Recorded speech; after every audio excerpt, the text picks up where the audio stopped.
امام ابو حنیفہ اللہ کی قسم اٹھا کر کہتا ہوں ہمارا کوئی رشتہ نہیں ان سے، نہ ہم ان کی کوئی بے جا تعظیم کرتے ہیں. یہ علماء کرتے ہوں تو کرتے ہوں، مجھے کوئی ضرورت نہیں ہے. میں گدا ہوں اپنے کریم کا، میرا دین پارا نہ نہیں، مجھے کیا ہے. لیکن امام ابو حنیفہ کی فقاہت، اس کا علم اگر راہبری قدم قدم پر کرے اور ہمیں ادھر ادھر کے ٹیڑھ پن سے بچائے، گمراہ ہونے سے بچائے، تو ہم پھر کیا کریں؟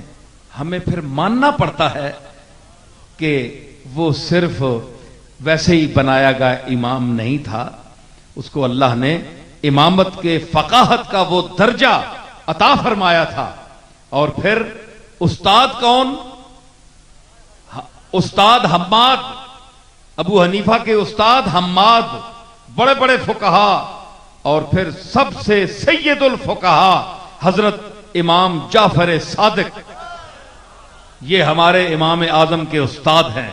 اب اندازہ لگائیں کہ جس فقیہ کا استاد امام جعفر صادق ہو، اس کے فقہ اور تدبر اور علم کا کیا عالم ہوگا. سمجھ آئی؟ یہ ایک طبقہ ہے وہ کہتا ہے جناب کہ ان کو یہ قیاس پر، میں آؤں گا بات چلاؤں گا اپنے اپنے محل پر، جو بات آئے گی وہ آئے گی. تو چونکہ یہ فتنے کا دور ہے، ہر طرف ہر مذہب ہر مسلک کھینچ رہا ہے آدمی کو. اے جس طرح ڈنگر نہیں چھکنے انہیں، ڈنگراں چھکی نہ قربانی آستے کسائی چھکنے نے، اس طرح اس دور میں انسانوں کو کھینچا جا رہا ہے.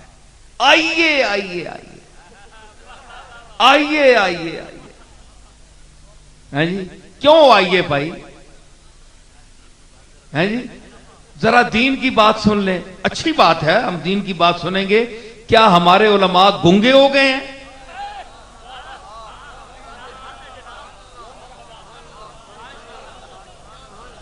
کیوں ہمارے علماء گونگے ہو گئے ہیں؟ انہوں نے بولنا چھوڑ دیا ہے؟ ہمارے علماء تو کس طرح، یہ کسی کی میں تعریف نہیں کر رہا ہوں، میں ان کو یعنی وہ جھڑکتا بھی ہوں، یہ سب مجھ سے ناراض بھی رہتے ہیں، لیکن میں حق کی بات کر رہا ہوں، سچی بات کر رہا ہوں. کہ یہ کہنا کہ آئیے چپکے سے پکڑ کر آئیے، کیوں کوئی پوشیدہ بات ہے؟ کوئی کھلی بات ہے تو کھل کر کہو، ببانگے دہل کہو. علماء اہل سنت بولتے ہیں اور لوگ سیدھا راستہ بتاتے ہیں. یہ چپکے چپکے پکڑنا، چوری چھپے چا کے کوئی دیکھے نہیں، یہ اچھی بات نہیں ہے. کیونکہ اللہ فرماتا ہے الذین یبلغون رسالات اللہ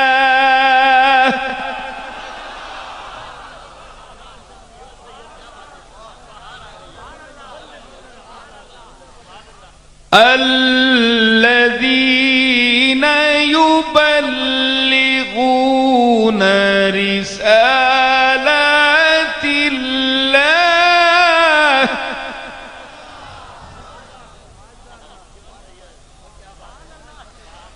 وَيَخْشَوْنَهُ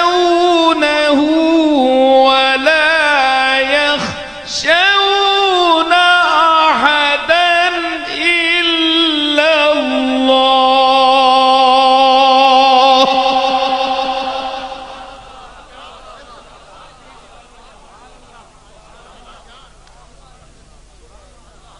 یہ نبیوں کا مرتبہ بیان کیا گیا. الذین سے مراد خصوصی طبقہ ہے. الذین وہ لوگ، وہ عالی طبقہ، مبلغین کا عالی طبقہ.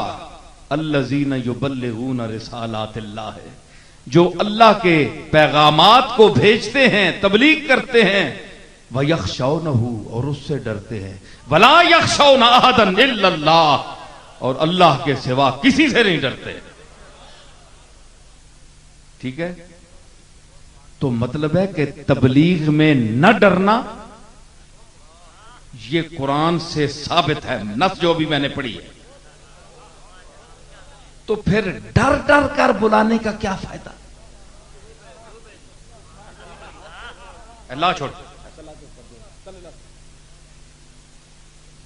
ڈرنا، ڈر کے تبلیغ کرنا، یہ تبلیغ انبیاء کی سنت کے خلاف ہے۔ الذین یبلغون، میں نے آیت کریمہ پڑھی، ثابت ہوا کہ جو لوگ ببانگ دہل تبلیغ کرتے ہیں، اور ببانگ دہل وہی تبلیغ کر سکتا ہے جس کا عقیدہ سچا ہو، جس کے اندر زیغ نہ ہو، ٹیڑھا پن نہ ہو، اور جو اب یہ جان رہا ہو کہ میں جو کچھ بول رہا ہوں یہ حق ہے، یہ سچ ہے۔ تو سچ کی بہت بڑی طاقت ہوتی ہے۔ دیکھو نا، میں آؤں گا اس طرف بھی، لیکن سچ کی طاقت یہاں میں تھوڑا سا ٹچ دے رہا ہوں کہ سچ کی کتنی بڑی طاقت ہے کہ حسین تنہا ہے۔ لشکر سامنے تعداد دیکھیے اور حسین کی تنہائی دیکھیے، لیکن ادھر باطل ہے، باطل 10,000 50,000 افراد پر مشتمل ہے، لیکن حسین تنہا ہے، لیکن حق ہے۔ حق کے سامنے باطل نہیں ٹھہر سکتا۔ کیوں؟ میرا ایک مصرع ہے، رات کے تارے کہیں کبھی ٹھہرے سحر کے سامنے؟ رات کے تارے کہیں ٹھہرے سحر کے سامنے؟ گئے۔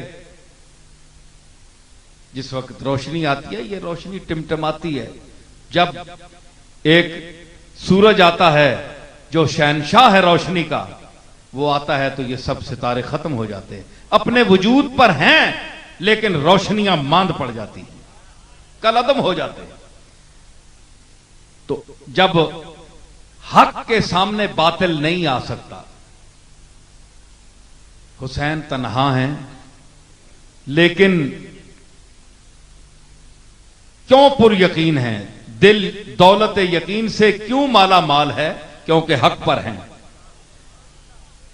جی، اور مرجع حق سردار اہل حق کے نواسے ہیں، جی۔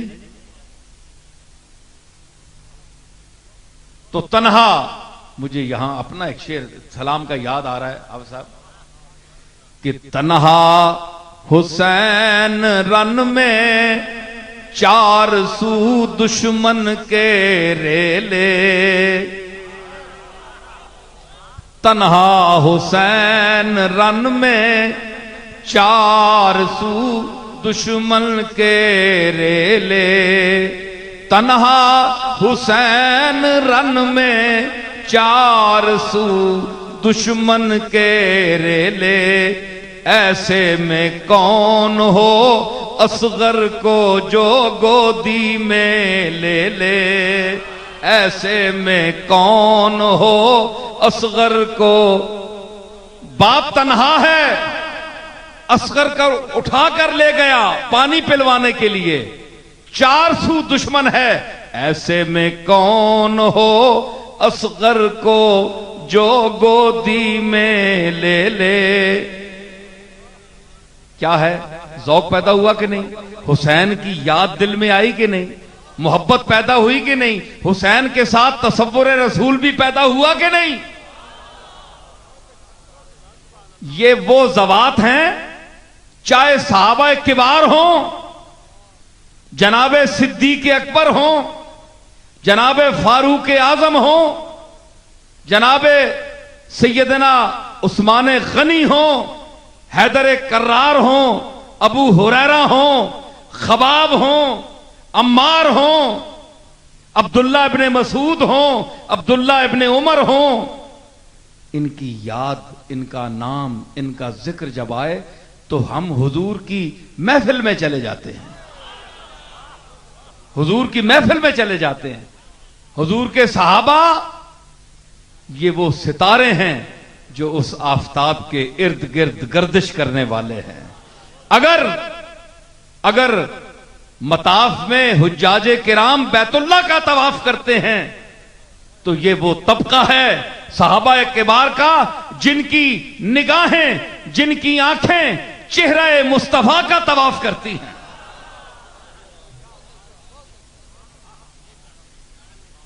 ان کی محبت، ان کی عزت، ان کی تکریم بھی ہمارا جزو ایمان ہے، کیونکہ ان کا تعلق اس ذات کے ساتھ ہے کہ جس کے ساتھ وابستہ ہماری عزتیں ہیں.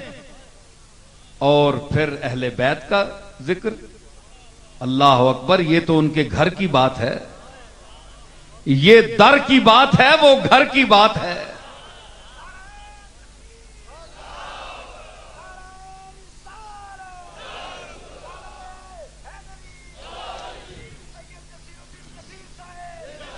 تو یہ حضور علیہ الصلوۃ والسلام کے گھر کی بات ہے. ایک صاحب نے اعتراض کیا کہ میں نے اس دن کوئی بات وہاں کی تھی تو ہمارے یہ سنی حضرات بھی بعض جو ہیں بہت تنگ نظر ہیں. مجھے افسوس ہے. سنت کا یہ مطلب نہیں ہے کہ آپ سن ہو جائیں، سن ہو جائیں، بے حس ہو جائیں. سنت کا مطلب ہے کہ آپ وسعت پیدا کریں، فکر میں بھی، سوچنے میں بھی، ہر چیز میں فکر میں وسعت پیدا کریں. یہی تنگ نظری تو آپ کو لے کر ڈوب رہی ہے کہ آپ کسی کو ساتھ بٹھانے کے حق میں نہیں. جو آپ کے مسلک سے ذرا ہٹ جائے اس کو آپ دھکے دے دیتے ہیں. آپ دیوبندیوں کو بھی پسند نہیں کرتے، شیعہ کو بھی پسند نہیں کرتے، شیعہ آپ کو بھی نہیں پسند کرتے، دیوبندی آپ کو بھی نہیں پسند کرتے. فائدہ کیا؟ کچھ دیوبندی جو ہیں جو اللہ کی ذات و صفات کے حوالے سے گفتگو کرتے ہیں، آپ ان کی بھی مانیں. اللہ کا جس نے کائنات کو پیدا کیا ہے، میرے خیال میں، میری ناقص رائے کے مطابق، جو وہ کہتے ہیں کہ یہ جو ہواؤں کو چلانے والا ہے، یہ جو آسمان کو پیدا کرنے والا ہے، یہ زمین کو پیدا کرنے والا ہے، یہ پوری کائنات جو آپ کو نظر آ رہی ہے، اس پہ جو مؤثر ہے، مدبر ہے، کائنات کے میں تغیر اور تبدل پیدا کرتا ہے، مالک حقیقی ہے جس نے آپ کو پیدا کیا ہے، آپ کی ہر خواہش اور ہر آرزو کو پورا کرتا ہے. اس سے بھی کبھی مانگو، اس کی طرف بھی جاؤ. رسول اللہ کس لیے آئے ہیں؟ پیغمبر اپنی تعریفیں کرانے کے لیے نہیں آئے. اللہ کی تعریف کی، مخلوق نے پھر پیغمبروں کی تعریف کی.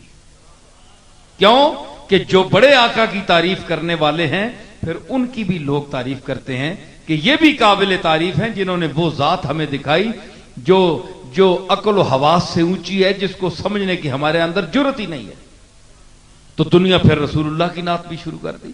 حضور نے یا کسی نبی نے اپنے آپ کو اس لیے نہیں کہا کہ آپ ہماری نعتیں پڑھیں، یا حضور نے کوئی یہ محفلیں آراستہ کی ہوں کہ جس طرح ہم نعتیں پڑھتے ہیں اسی طرح حضور نے، اللہ نے تو ان کا منصب یہ بیان کیا، الذین یبلغون رسالات اللہ، جس طرح میں نے آیت پڑھی کہ جو اللہ کے پیغامات کو پہنچاتے ہیں، یہ ہے منصب رسولوں کا. اور آج بھی جو اس پیغام کو پہنچا رہے ہیں علماء کرام، علماء خیر، میں نے کیا کہا؟ علماء خیر، وہ جو پیغام پہنچا رہے ہیں وہ اللہ کے حکم کے مطابق رسول اللہ کے اس مشن کو زندہ کیے ہوئے ہیں. ان لوگوں کی بھی آپ قدر کریں.